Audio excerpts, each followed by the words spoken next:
with this new demo vessel, we've gone with a 9 metre. We've called it the Viper. We've built this 9 metre just to accommodate most of the clients' needs. They're all wanting bigger, better, more gear in them. So we're only come 500mm longer than the old demo. We did go 100mm wider, so we're at 2.8 metre beam. This one's got 1150 litres of fuel. Everyone just seems to want as much fuel as they can to get as far as they can. We've opted for a couple of 100 litres of water in this one too, so that'll accommodate for the hot water shower and sink and just give you that bit more comfort. So with this 9 metre, we have changed a few little things with the hull design. We've made it a little fuller in the front to give it a little bit more buoyancy at the cabin area here, just to accommodate the sheer amount of gear we've got in here. We have widened the chines and reversed them slightly more than the rest of our design, just trying to get that little bit of extra softness to the ride. We believe we've nailed it with this one, which is great.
Guys, Harry from Garmin here. We're out on the new Reefrunner 9000 Viper.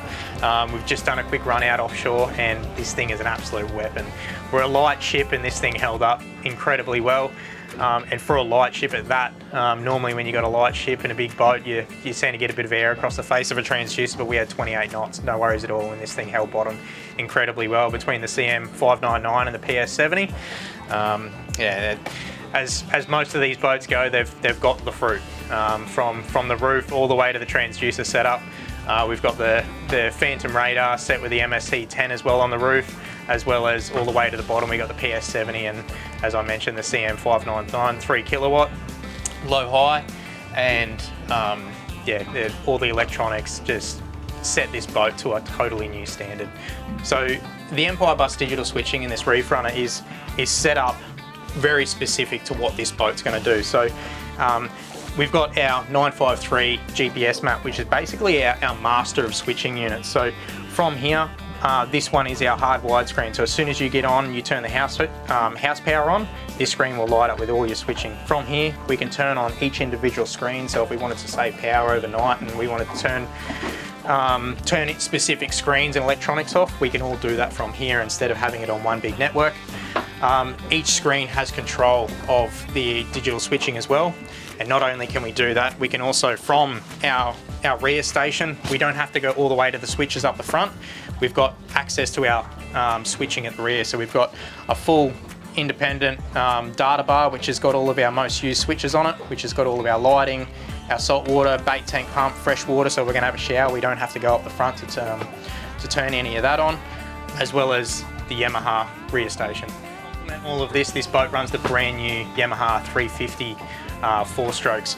The cool thing about the Yamaha and Garmin relationship, it's like two peas in a pod. So whatever the Garmin system can do, the Yamaha system will follow. So auto guidance, tracking, as well as your go-tos, your route tos, and the smart approach to waypoints. So instead of you getting to a waypoint and it having to back off, or you having to pull the levers back, it'll spot lock and do everything it needs to when you get to the waypoint. So as I said, there's no more guessing game anymore. The electronics and the outboards, the way they integrate does it all for you.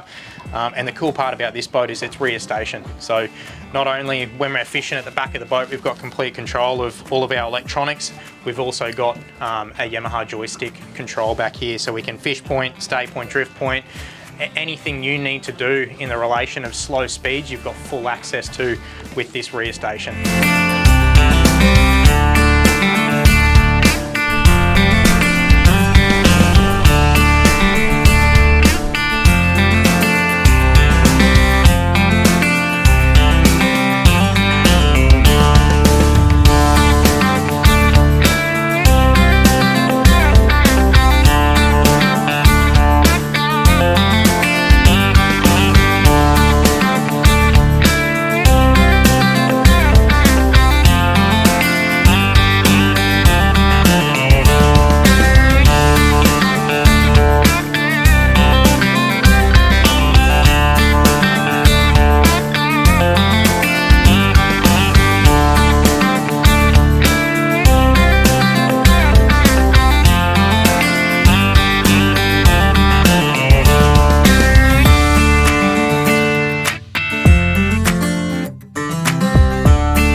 Starting down the back here, we've got the latest F350s in white.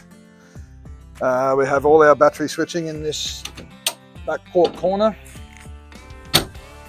In the center, we've got two 300 amp hour lithiums fed off a DC off each engine.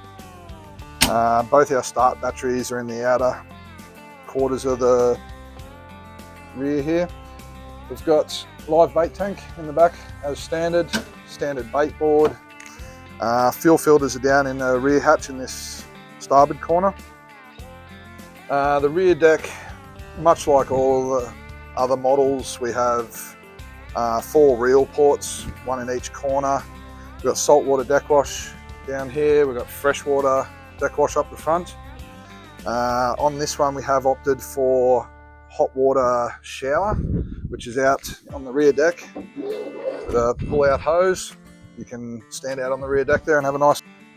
Coming back up the front here, we've opted with the rear station again. So we have the Yamaha Helm Master back here. We have put an 84/16 screen at the back just to make it a bit easier to see what's going on the rear deck. The hot water unit, DCs, inverter, etc., all in that bottom hatch. We've got 2 60-litre drawer fridges in the back here, more storage above, a couple of cup holders for the boys that want the beers. Into the kitchen, we have a 2600 watt inverter, all powered from here, runs microwave, induction cooktop, and hot and cold sink. Once again, heap of storage, heap of drawers everywhere. Down in the floor here on this one, we've opted with a 180 litre fiberglass freezer unit.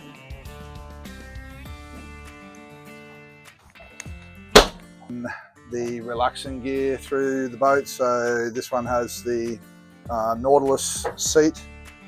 We've actually changed the center trimming to grey on this one, then we've matched it into the lounge, and on this one we thought we'd go a bit fancy and matched it into the ceiling as well. Sort of changes the look of the vessel a bit.